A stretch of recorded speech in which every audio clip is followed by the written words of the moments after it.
warahmatullahi wabarakatuh. Waalaikumsalam warahmatullahi wabarakatuh. Gimana kabarnya semuanya? Alhamdulillah baik.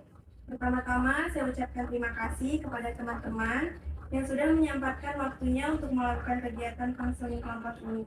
Agar kegiatan ini berjalan dengan lancar, marilah kita berdoa terlebih dahulu. Berdoa mulai.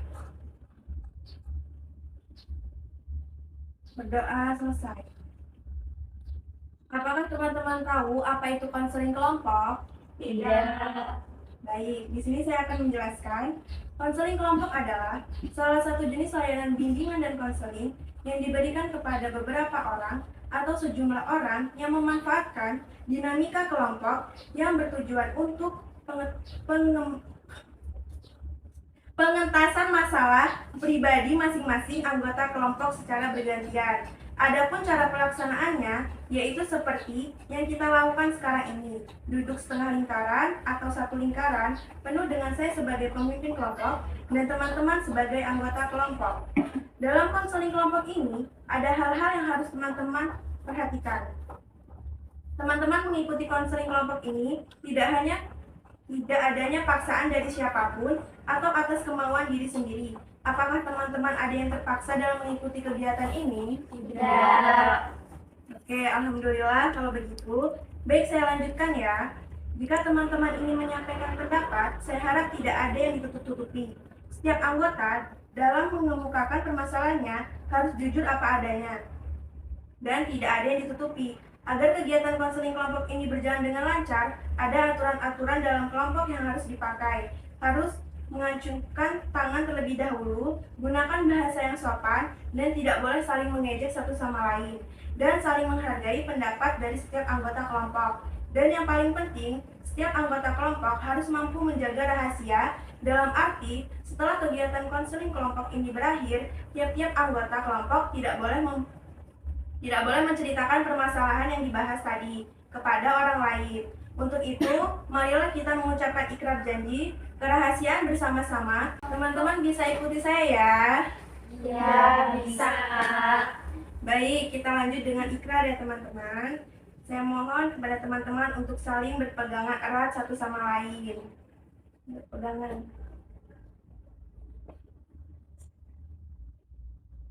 Ikutin ya.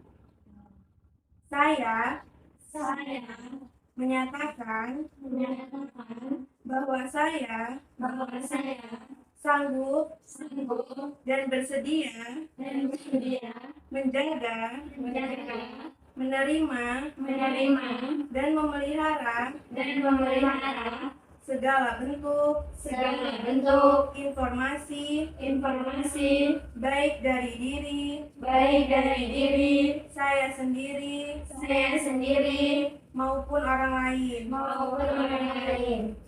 memelihara segala bentuk informasi baik dari diri saya maupun orang lain.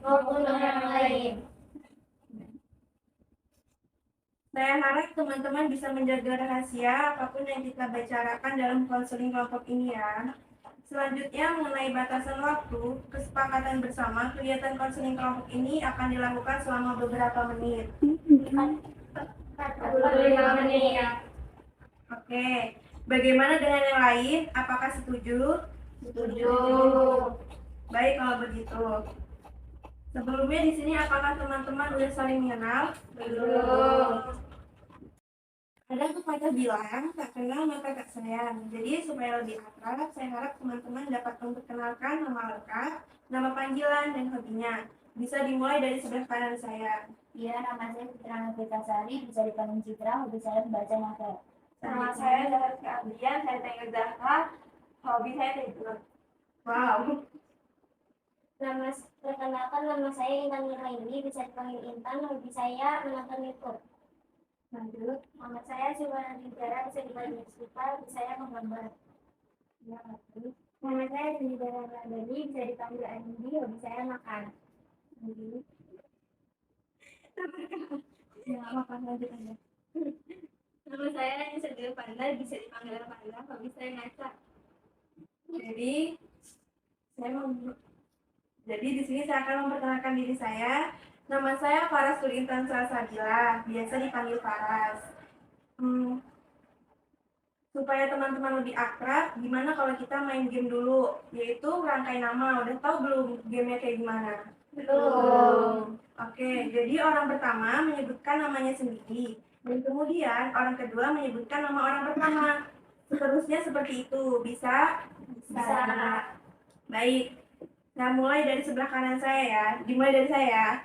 Paras. Citra, Faras, Paras Citra. ya iya benar.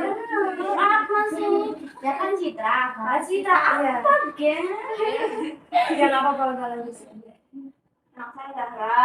Paras Citra Zahra. Nama saya Intan, Faras Citra Zahra Intan. Nama saya Siva, Faras Citra Zahra Intan. Siapa? Nama saya Rimbi. Faras Citra Zahra Intan Siva Rimbi. Nama saya Panda. Faras Citra Zahra Intan Siva Rimbi Panda. Oke, baiklah. Saya rasa kita sudah saling mengenal satu sama lain. Saya harap nantinya kita bisa saling terbuka satu sama lain. Tidak ada rasa canggung lagi di antara anggota kelompok. Saya akan menjelaskan kembali apa itu konseling kelompok. Konseling kelompok adalah salah satu jenis layanan bimbingan dan konseling yang diberikan kepada beberapa orang atau sejumlah orang yang memanfaatkan dinamika kelompok yang bertujuan untuk pengentasan masalah pribadi masing-masing anggota kelompok secara bergantian. Apakah teman-teman siap untuk melakukan konseling kelompok ini? Siap. Sebelumnya, apa teman-teman tahu apa itu masalah? Masalah itu suatu keadaan yang terjadi yang tidak atau belum sesuai dengan apa yang diharapkan. Oke, nah betul. Kata Citra. Masalah adalah suatu keadaan atau situasi yang terjadi belum sesuai atau tidak sesuai dengan apa yang kita harapkan. Masalah ini biasanya dapat menghambat aktivitas kita sehari-hari. Masalah itu ada masalah umum dan masalah pribadi. Masalah umum adalah masalah yang dialami oleh diri pribadi dan seorang sekitar. Contohnya, saya kurang fokus belajar di kelas dikarenakan kondisi pencahayaan di kelas kurang. Ini termasuk masalah umum. Sedangkan masalah-masalah pribadi yang dialami oleh diri sendiri. Contohnya, saya kurang fokus belajar dikarenakan saya mengantuk. Bisa dimengerti teman-teman? Bisa. Oke, setiap anggota kelompok wajib menyampaikan masalah yang dialami saat ini. Baik, kita mulai ya. Siapa yang ingin menyampaikan permasalahannya terlebih dahulu? Saya. Oke, silahkan. Belakangan ini saya malas sekali untuk belajar karena belakangan ini saya banyak menonton drama Korea. Masalah yang sedang dialami Zahra ini sulit untuk belajar karena kecanduan menonton drama Korea. Selanjutnya siapa lagi? Saya. Ya, silahkan. Akhir ini saya sulit mengurangi waktu saya untuk belajar dan kegiatan yang lainnya seperti organisasi. Masalah yang sedang dialami Intan ini yaitu sulit untuk membagi waktu belajar dan berorganisasi. Selanjutnya siapa lagi? Saya. Belakangan ini saya sulit untuk memahami penjelasan dari guru karena saya selalu bercanda dan ngobrol saat guru menjelaskan karena penjelasan guru membuat bosan. Oke, masalah yang dialami Siva memahami penjelasan dari guru karena metode yang dilakukan guru sangat bosan. Selanjutnya siapa lagi? Saya. Ya, Citra silahkan. Sekarang ini saya sulit mengatur keuangan saya dengan baik. Saya lebih boros sekarang. Oke, masalah yang sedang dialami Citra sulit mengatur keuangan. Selanjutnya siapa lagi? Saya. Ya, silakan Arimbi. Belakangan ini saya sulit fokus belajar di kelas karena suasana kelas yang selalu gaduh tidak kondusif.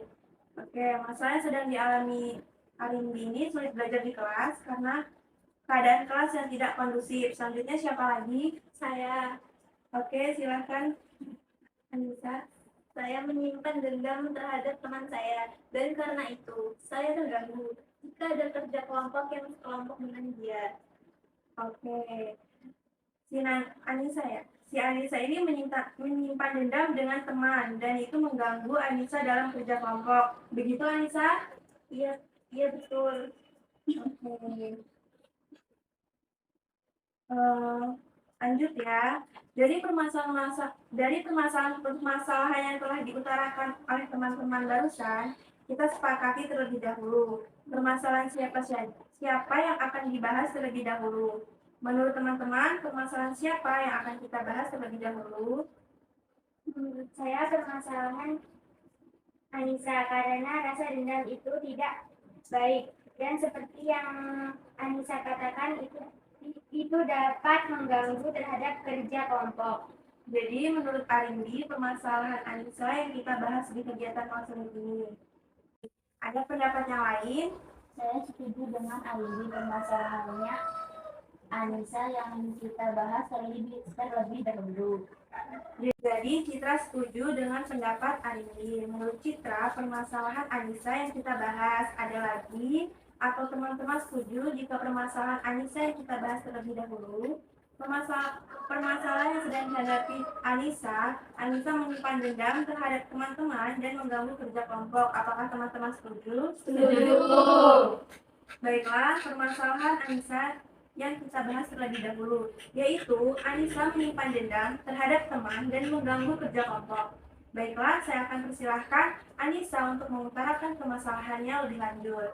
Jadi begini, saya tidak suka jika ada yang membuat saya tersinggung, karena saya sangat sulit untuk memaafkan orang lain, dan hal itulah yang membuat saya menjadi dendam dengan orang yang sudah membuat saya tersinggung.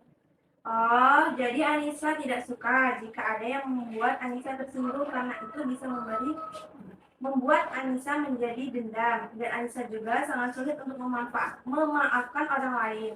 Itulah tadi penyebab Anissa menjadi dendam dengan orang lain. Mungkin dari teman-teman yang lain ingin memberikan masukan kepada Andi, saya persilahkan terlebih dahulu kepada Andi. Menurut saya, dendam itu tidak baik disimpan terlalu lama karena bisa membuat penyakit hati. Benar sekali apa yang dikatakan Arindi, karena orang yang menyimpan rasa dendam itu tidak ada untungnya dan juga bisa membuat pikirannya terganggu. Kalau dari saya, sebaiknya Anissa seharusnya lebih berpikir positif kepada orang lain. Dan jika ada yang membuat Anissa tersinggung, cobalah berpikir bahwa itu adalah candaan semata agar Anissa tidak dendam dengan orang lain. Dari saya, cobalah untuk memaafkan orang lain yang sudah membuat Anissa tersinggung. Memang benar yang dikatakan oleh teman-teman, tetapi jujur saja, saya sangat sulit untuk berpikir positif terhadap orang yang sudah membuat perasaan saya tersinggung. Tetapi, saya akan mencoba sedikit demi sedikit untuk berubah. Baik, karena Anissa sudah mulai mencoba untuk berubah, dan saya juga ingin teman-teman semua memberikan semangat kepada Anissa agar dia lebih bersemangat lagi untuk berubah. Itulah Anissa. Teman-teman semua sudah memberikan saran yang terbaik untuk Anissa dan lebih semangat lagi untuk dapat berubah. Untuk Anissa, selanjutnya apa yang ingin Anissa lakukan setelah selesai pertemuan ini? Setelah pulang dari sini, saya akan mencoba untuk berubah dan saya sangat berterima kasih atas saran yang diberikan oleh teman-teman yang sangat berguna untuk saya.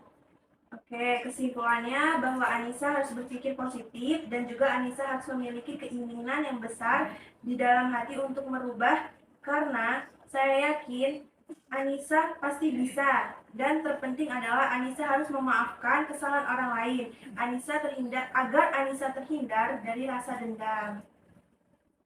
Baik, terima kasih sarannya. Ya, sama-sama. Untuk Anissa, mungkin sebelum kita akhiri pertemuan ini, dari Anissa ada pesan dan kesan yang ingin disampaikan tidak? Saya persilahkan. Baik, kesan saya, kegiatan konseling kelompok yang sudah kita lalui ini sangatlah bagus dan berguna bagi kita semua, terlebih khusus untuk apa yang sudah dibantu teman-teman, sehingga masalah yang saya alami dapat dipecahkan dengan baik. Ya, saya juga berterima kasih kepada Anissa sudah memberikan kesan yang baik terhadap kegiatan konseling kelompok ini yang sudah kita lakukan. Terima kasih pula untuk semuanya yang sudah bersedia untuk datang dan berbagi cerita serta pengalaman yang pernah dialami. Kan permasalahan saya belum dibahas bagaimana ini. Baik, untuk permasalahan teman-teman yang belum sempat kita bahas, kita bahas di pertemuan selanjutnya. Kira-kira teman-teman bisa mengadakan kegiatan konseling kelompok selanjutnya kapan? Senin depan aja, Kak. Bagaimana dengan yang lain? Apakah setuju jika kegiatan konseling kelompok ini dilakukan Senin depan? Setuju. Baiklah, kegiatan konseling kelompok ini selanjutnya akan dilaksanakan Senin depan. Sebelum kita mengakhiri pertemuan ini, marilah kita berdoa untuk keselamatan kita semua. Berdoa selesai. Baik, kegiatan konseling kelompok ini telah selesai dilaksanakan. Saya ucapkan terima kasih kepada teman-teman. Wassalamualaikum warahmatullahi wabarakatuh. Waalaikumsalam warahmatullahi wabarakatuh. Terima kasih.